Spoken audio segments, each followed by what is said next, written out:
Well, hello there again, friends. Today is 3/27/2022, and today is the Odin Project Vlog Day 80. And today I completed the project, the sign-up form project, and I completed the last card down here, the Create Account button, the div around it, and the shade, and the already have an account log on with the log on hyperlink. And this is the requirement image, not mine, obviously. Um, so without further ado, let's get started.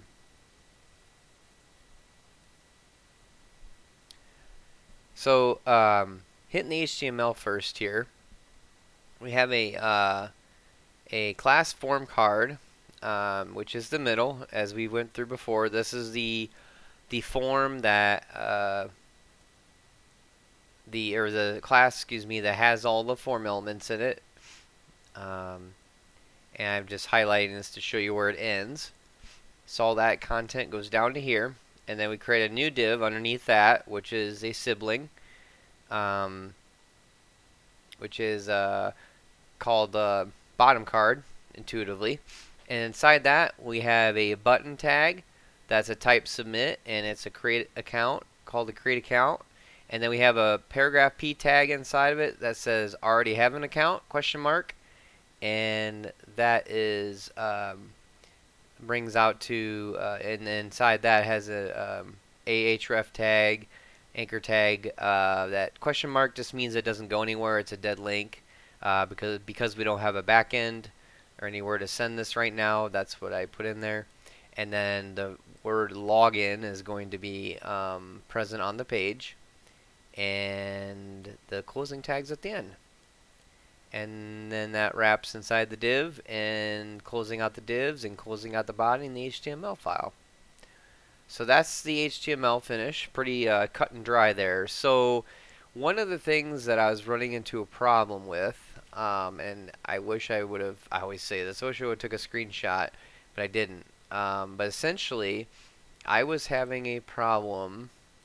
It'd be easy to describe. So this is the finished product. Works great. When I zoom out, like so, excuse me, I was having a problem where my bottom div, my bottom card here, was like ending before it got to the bottom of the screen, so it had the background image still coming through at the bottom, and I had to do a lot of Google searching to figure out how to get that to stop doing that. And essentially, long story short, what I had to do in my code here is I had to go back and I had to add HTML. Originally, in the last video, this just said body, but I had to add HTML in here and add a specific height of 100%. And in order to get this to carry through, because I have it set up as column ordered flex boxes, I had to carry it through all of the child containers and flex boxes. See, that's why you see there's a height here. There's no height on column left because excuse me, if you guys remember, the column left is this right here. The JB Technologies in the background, so I didn't need that because there was no problem with it truncating at the bottom. It was going down to the bottom of the screen just fine, since it's set as a background image and not anything on the page itself, so that wasn't a problem. So then I came down to column right. I added a height 100% here, top card height 100%, form card height 100%, and then my newly created bottom card height 100%, and that's it. And then that fixed it. That got it to carry the 100%, which means basically, as I understand it, this just means it's going to share. Each card is set up with that same padding amount, so basically it's going to equidistant share the entire viewport page, and that's why if I zoom out to normal size, you'll see each one of these cards. It's probably hard to see on the video, but each card is the same size as far as both the width, height, diameter. They all share the same padding, except the bottom card. We'll go over that now. The padding is different, so I wanted this, excuse me, the create account button and the already have an account text in the login hyperlink. I want it to be shifted up so it looked similar to this. It's not exact, it's not perfect, but it's pretty darn close. So we'll go over the CSS now for that part. So if we go back down here, everything else remains the same. We go down here to button. So we have the button selector to excuse me, guys. Have the button element here to or selector, which is the button element over here, to style it out a little bit. So we have button background color. I played with this quite a bit to get this RGB value. This essentially is pretty close in color to my background. Tried to match the light of the storage array there to match a little bit. I think I did a pretty good job, only because in their example, their color matched their background as they said in the requirements text. So that's what I did with that. And the padding is 10 pixels. So what this does is on the button, it puts the, actually, you know what? I probably, yeah, I skipped the div. We'll go back to the div here in a minute. So the padding on the button is 10 pixels around. So that means that is the amount of padding is the 10 pixels around between the create account text and the edge of the button. Okay, and the width is 200 pixels, and that is exactly what it sounds. So this is 200 pixels wide. That's what gives it that rectangular shape. And the border radius is 10 pixels. That we've already went over that in the last video. So the border radius is the sharpness of the curve of the button. So that little curve there on the corners, so it's rounded off. That's 10 pixels. The more pixels you put in it, the more exaggerated the curve. Color, white, so that's just the color of the text, and font weight is 900, which is bold. So what that does is changes create account to white and creates it as bold. So, and then here the A tag, so I added this in here. Color is the same thing, the RGB of 78, 163, 197, which is the same as the background color of the button. So you see that here. Sorry, that's not mine. Right here. So you got the curve here. The color is the same. So that matches up there. And so, sorry, I was showing you the wrong image a minute ago. Apparently I've had a really long day. So there's your 200 pixels of width on the margin, and then there's your padding of 20 all the way around, and then there's the same color. And this is just standard text here on the already have an account. No CSS on that.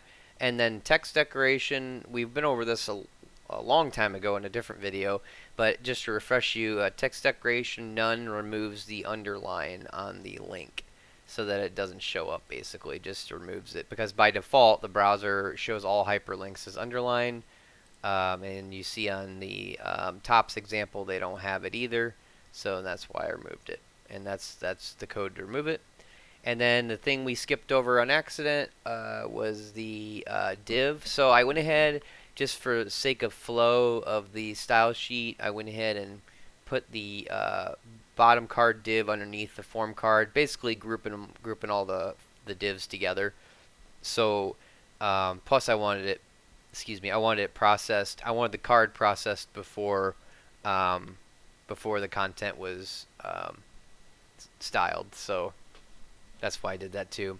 So the background color, again, this is the same RGB as top card. So it's kind of like a grayish color. It may not come through super easy on your screen, but my screen I can see it's it's like a light gray. And this is white, and so it's just kind of like an off-white kind of grayish.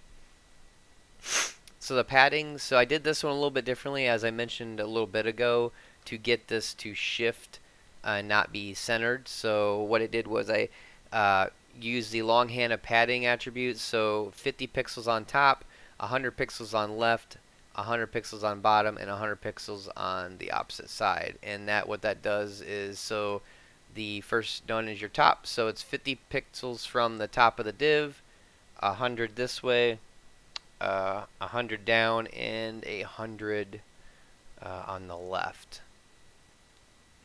And that's the padding. Align self stretch, just like all the other one. That's so we can get the that stretches the div all the way out to the left to the end of the container, which is called right column right. Excuse me. And then we have the height here, which I already went over that. So, and there's the bottom card. So that works out like that. And so here's the finished product. Again, we don't have a back end to this, so it's not doing anything fancy. You know, you push the button for create account, doesn't do anything. It would, because you know, the button here is type submit. So if we had a back end to send it to, it would, as you guys learned in the text in the reading, it would do what it would send whatever you had for your content or your attributes in the form. So right here I have nothing because I knew I wasn't going to be putting anything, but forms here would you put your action in and your method, so whether it's a post or get, and your action would be the URL that you're, or of the server, your backend you're wanting to send it to, and then you manipulate it from there. But we've not gotten that far yet in the learning, so it's not there. So I didn't bother putting it in because I didn't want to have to hassle with error messages and logs and all that stuff. So yeah, so that's it. That wraps up the project in its entirety for the sign up form. So hope you guys enjoyed the series, mini series here, a several parter series here, and let me know how you guys are doing in it. And I think, yep, still logged on. So I haven't done my GitHub yet, or Git commits. So make sure you do your pushes and commit your code to your project on GitHub when you're done. And then next time, next video, we'll be starting into Grid. I've looked ahead already, and we finally will be starting Grid. We've been talking a lot about Grid. We've used it here and there in different exercises without a full understanding of how it works. So we're going to do a deep dive into Grid and figure out what that's all about next time. So please like, share, and subscribe for more content. Until next time, see ya.